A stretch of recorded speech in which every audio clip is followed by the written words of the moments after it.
I have cut my design on my mat, and any little pieces that are lifting up, I'm going to push them back down because I want them to stay in their place. All right, now I have a mistake here with the word thank you, and so we're not going to be able to use that. That's okay. I can use a stamp, or I can just go without a sentiment on my card. So I'm going to take away the paper we don't need.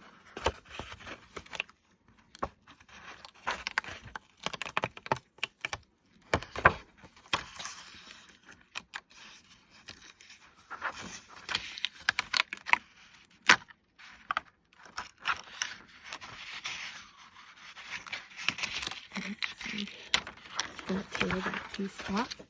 All right, so we're left with this. So I wanted to stop here and show you that this turned out to be a lot easier than I had anticipated. As I started to weed, I realized that the piece that I want to keep are all stuck together. So I am just slowly pulling this up off the mat, all right, and leaving the pieces behind that I don't need. All right, and then once this is off, any pieces that came with it. All right, so there's all the pieces that we don't need, but I still have some here that I need to get rid of. So that's much easier to do now that it's here. I can just, you know, poke away into these little pieces here. If you do it while you're still on the mat, you know, the mat can stick and pick some of those pieces off for you. But you just need to gently go through here and get away all of the little bits that are still hanging on. So you don't need to watch me do all of this. If you like the design, you're going to be doing it yourself. So let me just turn the camera off here and finish this up, and then we'll move on to the next step. All right, so I have weeded out all of the pieces, and that was a lot easier than I thought. I thought we were going to have to pick up all the little pieces, so I just couldn't remember how I designed the piece, but now that we have it in front of us, I'm glad that I did it the way that I did. So we're ready to glue.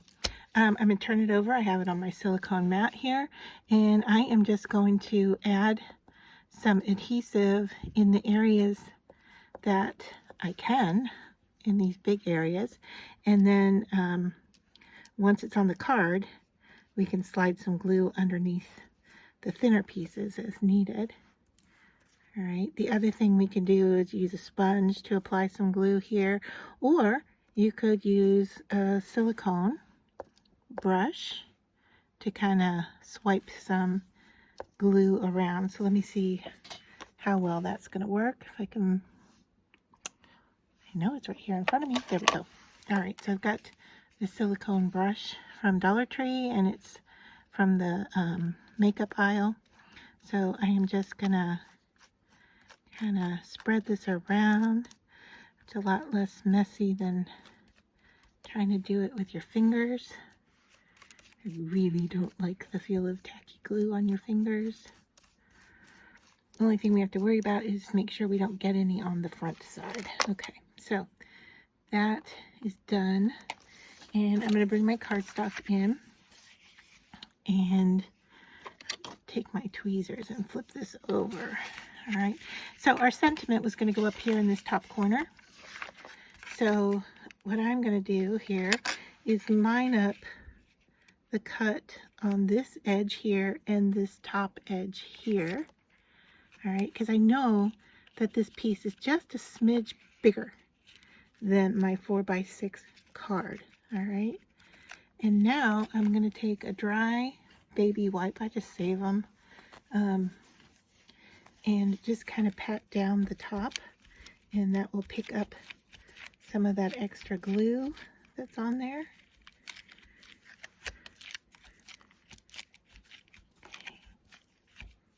Yeah, and that worked pretty well. I don't have a lot here that I need to work on to glue down, just a few little pieces.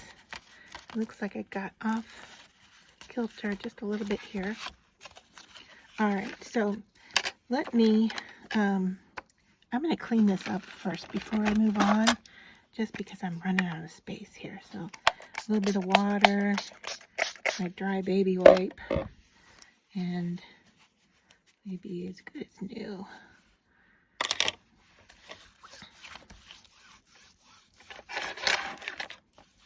I mean, you could let it dry on there and peel it off, but this glue is, no, it's not sticky. It will dry. All right, so that's done. I get that out of the way.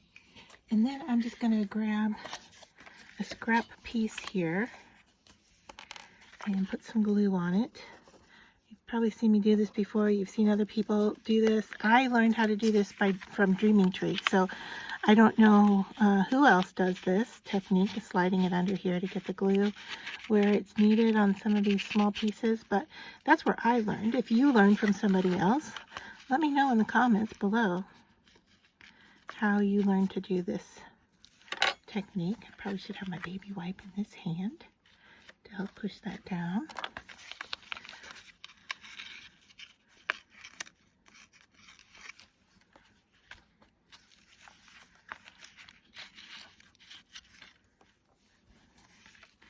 Now, I don't know if I mentioned at the beginning of the video or not, this project is a project with CutCardStock, and this month they're featuring their crescent and their linen cardstock, and that's what this white base is a linen cardstock. And I will link to the papers that I'm using in case you're interested. And then there's this mint piece that I'm putting on top here that's a lot thinner. All right, so there. I think we're stuck down. Now you can see I have a little extra sticking out. I'm just gonna grab my scissors here, and I guess I got a little bit on this side too because I went crooked, right? So I like to use, when you're doing stuff like this, clean up on a straight line, I like to use the longest scissors that I have. Now, I know I've seen a lot of people with, like, is it Tim Holtz that has a really, really long blade to their scissors, and that would be really nice to have, but I have not splurged for that, and this is working out just fine for me right now, so I'll stick with what I have. Just tapping off the paper from the scissors. I'll clean that off a little bit. And then I will bring in one of my new favorite tools, well, new to me, I'll say, is this little vacuum. I'm going to pick up all these little pieces I just cut off.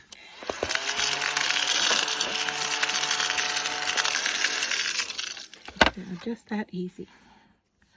All right, now, we didn't get the sentiment to cut out, so I'm going to emboss it on the card, okay? And what I did was, I have a bunch of embossing powder that looks very similar, and so I did a test stamp on the top of all of the bottles, and I just, you know, punched out a little circle and did a little stamp, and then I heat embossed that image on there so I could see it. But I did this on a dark color, thinking you're going to always use your lights embossing powder on a dark color.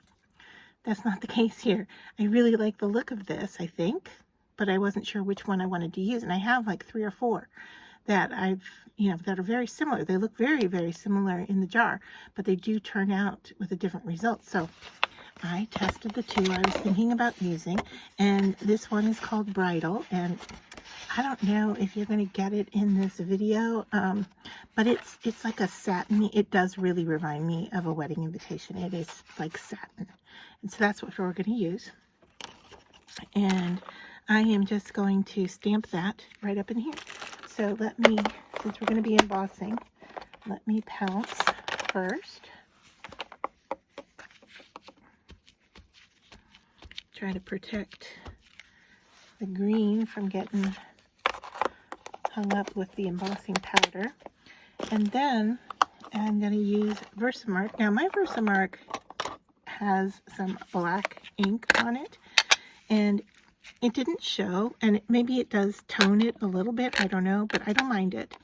So actually I can then see exactly where I'm stamping a little bit better than just the clear. So I'm just trying to eyeball this.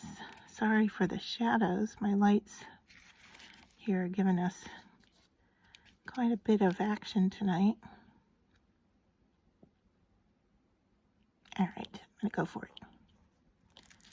So right there, push down, make sure it got good contact. And it did. Okay, perfect.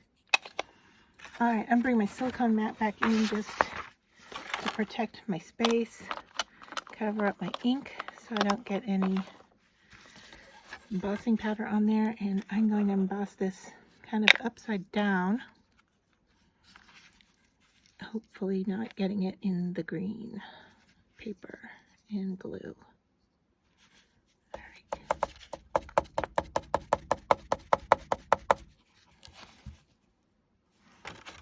Okay, so and I'm just going to take this and dump it back into my jar.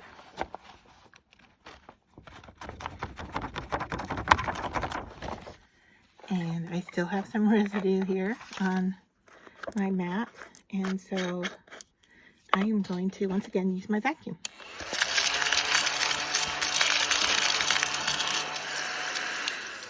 And it didn't get everything off, I'll say that, okay? So I have this baby wipe that is wet, and I can just go over it and get more of that sparkly glitter off of there.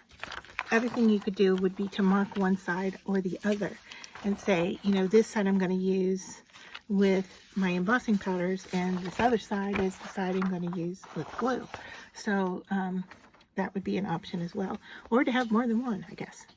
All right, so now we're ready to heat emboss. When I go to heat emboss this, I want to go from the back first so that my embossing powder gets stuck down. Let me grab a paintbrush here.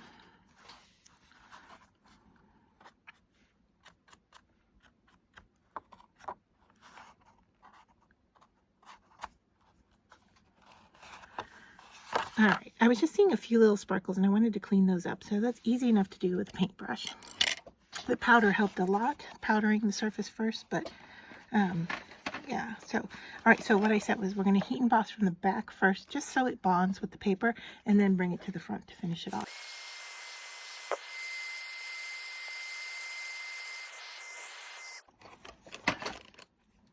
All right, so there it is. It's real subtle, which I like. All right. So that's what it looks like. Now, the last step here, let me just, I'm going to open this up flat just so it's easier to watch. I kind of decided that what I wanted to do was what I call zhuzhing. I tried a lot of different things. I tried sequins. I tried little rhinestones around here. It was just too much because this is a really detailed look. So what I ended up deciding on was using these little water droplet things. I don't know what they're called. But anyway, I'm going to use a glue pen here. And I bought this at Temu, if you're familiar with that. And I am just going to put those little gems right here in the center. So I just need a little ball of glue from my pen. And that's like the perfect amount. And then I'm gonna grab one of these, turn it upside down, and stick it. Now once that glue dries, you know, that will be a little less noticeable there. All right, but it emulates this kind of look over here. I'm sorry for the shadow. My light is there. Maybe that helps some. I know I'm casting shadows. I got a lot of stuff off to the side here. I don't know. I think we'll just live with it. Okay.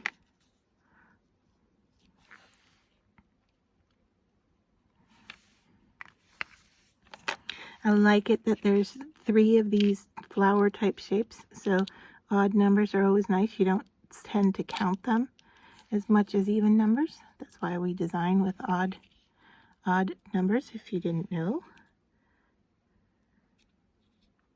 Things like 3, 5, 7 work out a lot better. All right, so that is the finished card. Let me know what you think.